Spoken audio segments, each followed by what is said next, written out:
Welcome to J.A.M Media, or J.A.M for short, where I have passionate conversations about the things and with the people that excite me.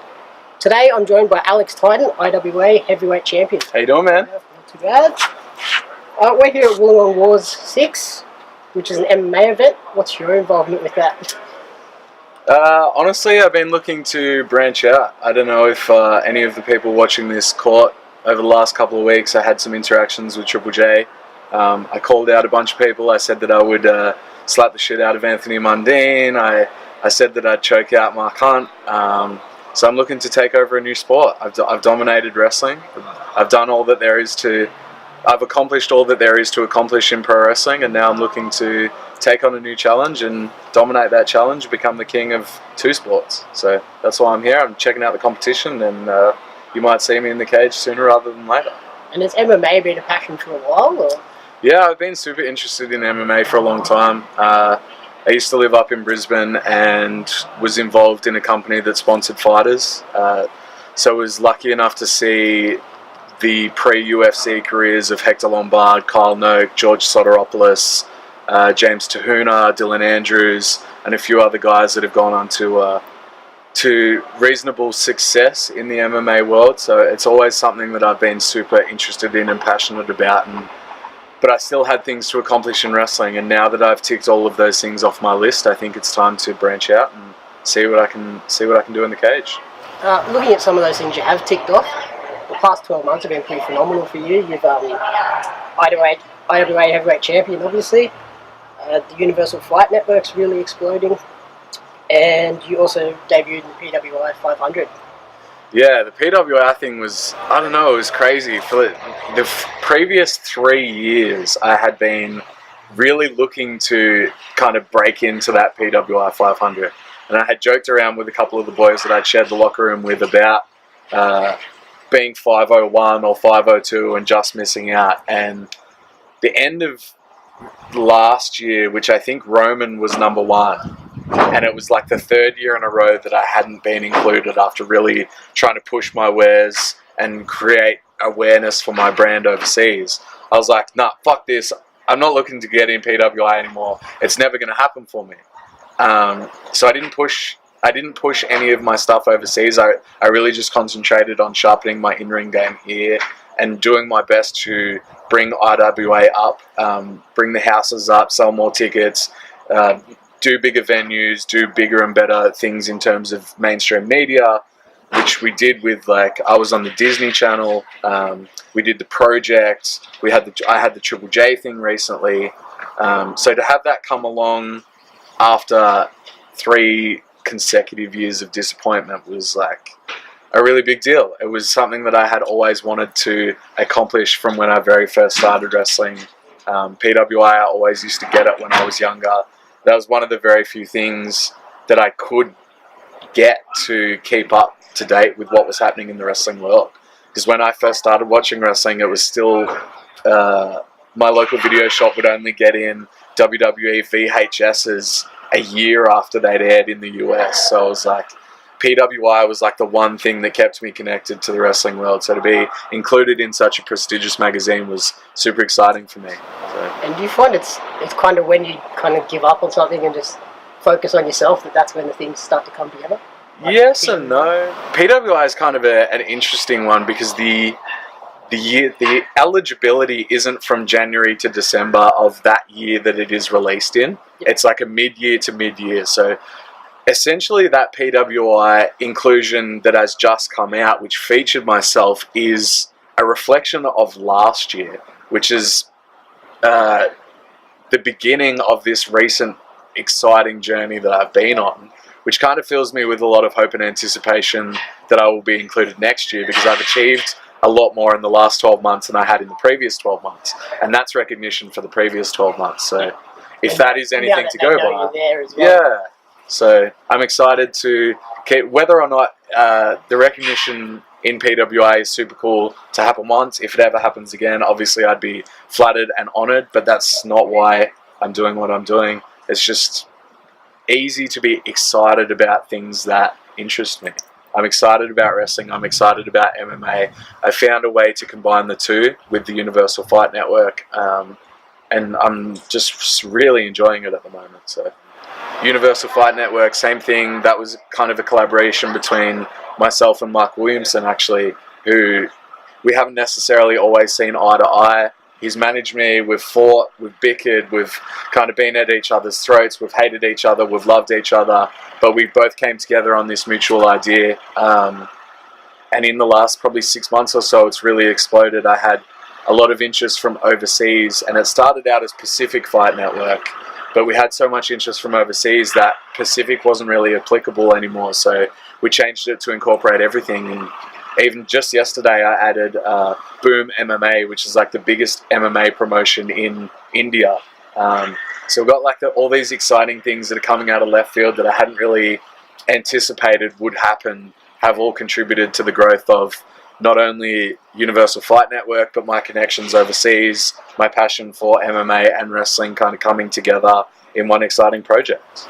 You're speaking of some of those media opportunities you've had. Was that something you went out personally and chased?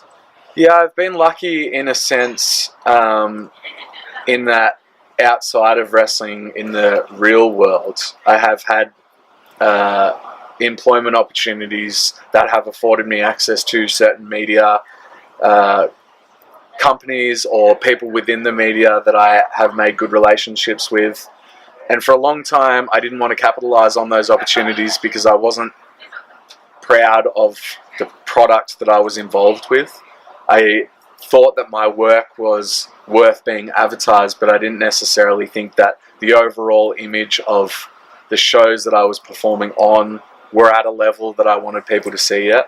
And not just myself, but there's a lot of people internally at IWA that have taken a leap of faith in some of my ideas. They've changed things that have worked for them for the last 20 years and done things that they have never done before, based on their faith in me, and thus far it's working. So it's a combination of being able to promote ourselves to a level that I felt was worthy to take to the contacts that I previously had, and then using those opportunities to capitalize on other opportunities. So yeah, I did have some contacts that I was able to call upon to help promote us, but then those opportunities, if executed properly, were always going to lead to further things, and it was making sure that we executed them properly. So the project clip that we did in February or March was super important in terms of getting us some follow-up stuff. That was kind of the reason that I got to do the Disney Channel. They had seen the project and they followed us online, and they kind of kept up with what they were doing, what we were doing.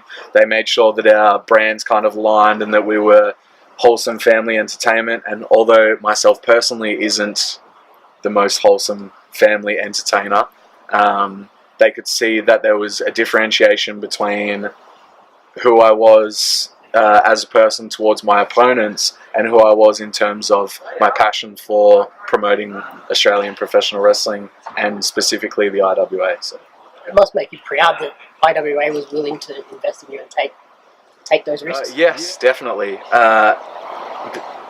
In a sense, though, there was a lot of things there that weren't working, and I think it was just a matter of being stale.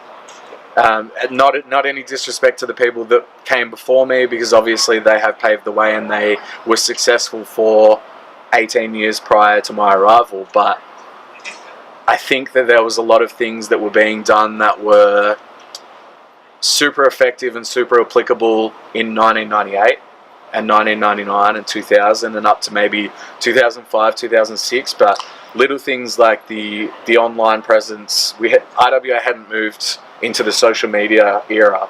They weren't effectively communicating with their fans and figuring out what it was that the fans wanted.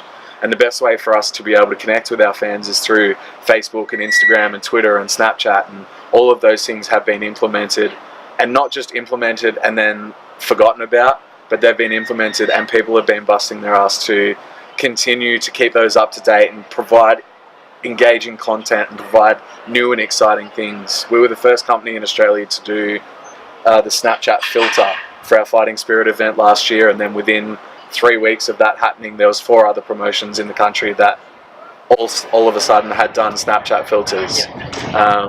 We cleaned up all of our posters. We hired a guy who now works for Ring of Honor, works for Wrestle One, works for Rev Pro in the UK. He's one of the best graphic designers in the world. He's an 18-year-old engineering student from Egypt, but he has done all of our recent posters, and he's incredible. And it presents the guys in a professional image, and having that professional image presented makes people more inclined to spend their money and their time coming to a show, because they feel like they're paying money to see something that's not just people living their hobby or living their dream. They feel like they're spending their money in the same way that they would to go and see a movie, or to go and see the ballet, or go and see a play, or whatever it may be. So it was important for me to present that image, because the way that IWA was viewed was a direct relation of how I felt that I was viewed.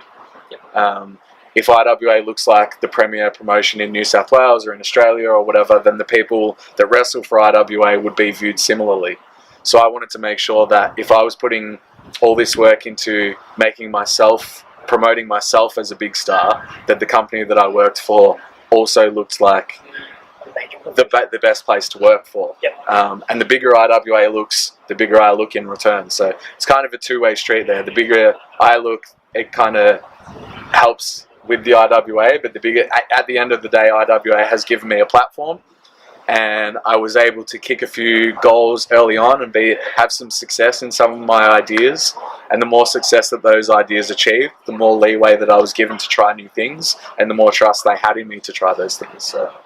And coming up next month, you've got Fighting Spirit again, the biggest show of the year. Yeah. How are you feeling ahead of that? Man, super excited. Fighting Spirit was an idea that I'll give credit where credit is due. Fighting Spirit was an idea that formed quite a long time ago, actually before I even got in IWA. EPW in Perth was instrumental in creating an event that everyone knew just by the name itself that was their showcase event. Every year it was Reawakening. Reawakening was the big show, and everyone in Australia knew that Reawakening was the big show. That's when their big stars came out. That's when their feuds culminated. That's when all the big matches happened, and they all worked towards this kind of pinnacle. I guess that's based on the success of WrestleMania, but locally, EPW was the first guys to really nail that. And then most recently, MCW has done that with not only Ballroom Brawl, but their anniversary events as well. And I felt like one of the things that was really lacking in New South Wales wrestling was that pinnacle event. Again, credit where credit is due. Newcastle has done a fantastic job of promoting their yearly extravaganza, which I guess is their Rumble show, which also happens in October. But I felt like the Sydney-based promotions were lacking that. So I really wanted to create something that we could all work towards, and everyone could know, well, we may miss this show, or we may miss that show, or we may not be able to make it here, or we may not be able to make it there, but no matter what happens, we can't miss Fighting Spirit. That's where everything is going to go down. That's where we know all of the guys are going to bring out their WrestleMania outfits, or their WrestleMania entrances, or their WrestleMania matches. That's where it doesn't just give the fans an opportunity to be excited for something that they know is coming down the track. It also gives the guys on the roster something exciting to work towards. And a part of that excitement was getting back into Panthers. Panthers is kind of unofficially the spiritual home of pro wrestling in New South Wales in the last, I'd say, 20 years. Initially successful with the super shows, which kind of petered off in the later years, but Panthers has always been this kind of holy grail. It's obviously a massive venue.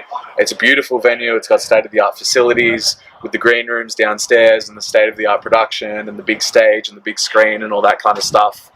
And you don't always get an opportunity to run that kind of venue or have that many people potentially come. So to have a big venue and to have a potentially sold-out crowd and to have people excited and anticipated kind of pushes the guys to give more, to deliver more, to to aspire to greater things. And I think we achieved that last year with a really successful event. I just hope we can live up to those expectations again this year. And you're taking on Matt Cross for that show? Yeah, one of the things I guess that we looked at is how do we beat what we did last year? And as much as I am against having international talent on local shows, I'm excited for the challenge. I think I don't want it to take away from all of the hard work that everyone has accomplished, but I also think it is a nice treat for the fans that have stuck by us through some not so great shows in previous years, and it's kind of a thank you for sticking by us while we rediscovered our passion and rediscovered who it was that we are and who we wanted to be and what we wanted to present to you. So having someone of Matt's stature with Lucha Underground and previously Ring of Honor and WWE and all that kind of stuff, for the event itself, it's a super exciting addition, and I am grateful that someone of his stature has noticed the hype and requested to be involved. This wasn't a situation where myself or, from what I understand, the promoters of IWA reached out to him to come down and be a part of our show. He had reached out to IWA and said, I want to wrestle Alex Titan, I want to be involved in Fighting Spirit. So if there's anything that I can take away from his involvement in the show, is that what we're doing is working and we're gaining attention and I guess kudos for our successes thus far. I just want to make sure that we keep on that successful upward trajectory and we don't rest on our laurels. So. And I've seen on social media you've sort of teased being involved in MCW's 7 event. Yeah, man. Yeah, well, as I was saying to the Triple J guys on the radio last week, a couple of months ago I posted something on Facebook, and it was a bit of an open challenge. I don't think there's a lot of people that talk a big game. There's a lot of people that say that they're a fighting champion or they're a monster or they're this or they're that, and they kind of stick with their own little promotion, and it's all cool and good to be a character on social media, but how many of you guys are legitimately willing to put your championship on the line in a company that you've never wrestled in before against a dude that you know is beating like bad motherfuckers? Like in the lead up to my last championship reign, I beat Elliot Sexton, former MCW heavyweight champion. I beat Jonah Rock, current MCW heavyweight champion and Wrestle Rampage champion. I beat Tyson Gibbs. I beat Ryan Eagles. I beat AJ Istria.